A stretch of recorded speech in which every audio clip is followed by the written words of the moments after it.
Hey, what's up everyone? So I hear time and time again that people just don't like change, and it is the biggest load of some of the most interesting and important things in our lives happen to us because of change, whether that's new houses, new cars, having kids, getting married, changing jobs, new hobbies, all that sort of stuff happen as a result of change. What's actually true is there are 7 things that people actually don't like, and those are things that are happening inside your change project. So let's look at those and look at a few tips on how you can deal with them better.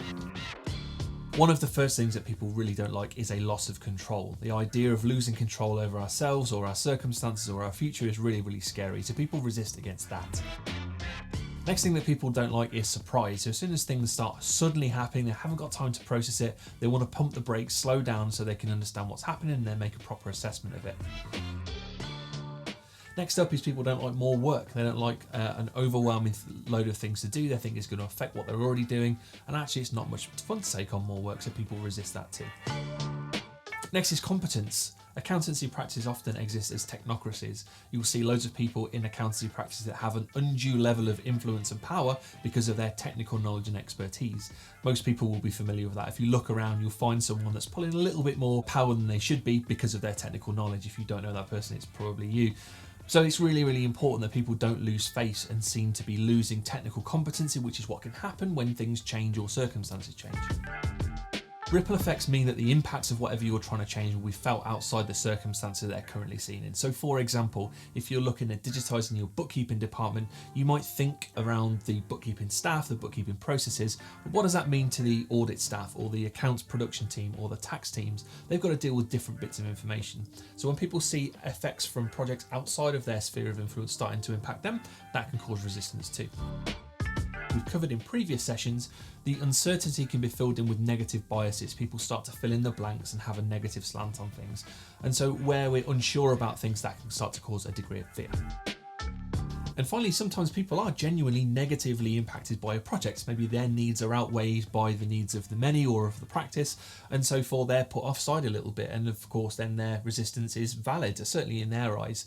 And so where I haven't seen many circumstances with digitising in accountancy firms that have led to people losing their jobs, there are certainly change arounds or reorganisations that can cause people to be at a bit of a disadvantage. So that's a valid area that we need to look at too.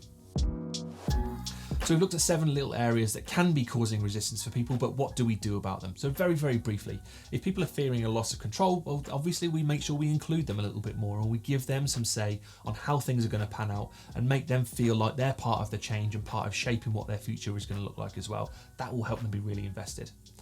Where people are surprised, we'll make sure we let them know early what's going on. And that's not always practical because often firms and decision makers will procrastinate and wait till the last minute before deciding to start a project. Now comes the difficult conversations where you've got to go and communicate that to the team and let them know what's expected.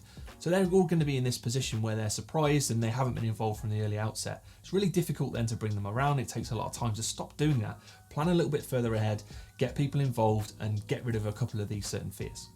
So next, how do we deal with people that are concerned about having more work to do? Well, we relieve that work by making sure that we've got a dedicated cloud champion and dedicated cloud team in to roll out this project, or we make sure that they're not having to deal with as much chargeable work and we take that work away from them and give it to somebody else. Not that many firms do that. They're still lumping cloud champions with chargeable work and putting real pressure on them. Stop doing that. You're not helping them and you're not helping yourselves in the long run. But the other thing that you can do if you really have to is make sure that the rewards stack up to the extra work that you're giving people to do.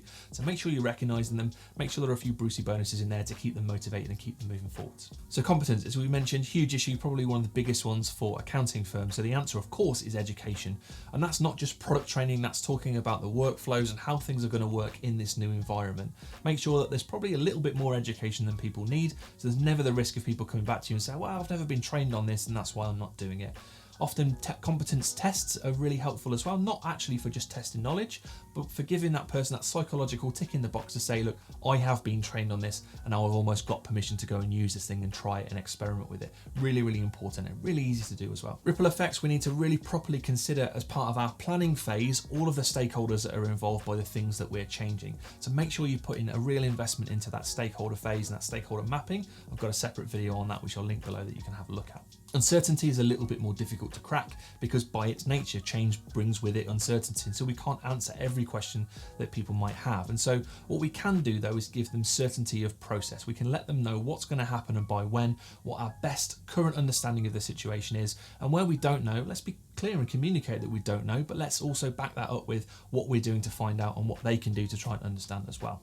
And look, the final one, the most difficult one, is where people actually are being disadvantaged by a change. There's not a huge amount that we can do about that, as well as being kind of as flexible as possible with them. But what we can do is be open, honest and fair with them and let them know what's going on. Now, that's just the right thing to do for a lot of reasons. It will help as best you can the person that's negatively impacted by that, but it will also give a degree of psychological comfort to the rest of the people that are involved, knowing that you'll be prepared to be honest and open if they are disadvantaged, and you're not going to be trying to hide anything from them. Everyone else can kind of continue with a little bit more confidence as a result. So there you have it, 7 different reasons that people resist change and a few things that you can do about it. But hopefully those things are both fairly obvious and fairly self-explanatory, because the real art here is in understanding what are the sources of those resistance.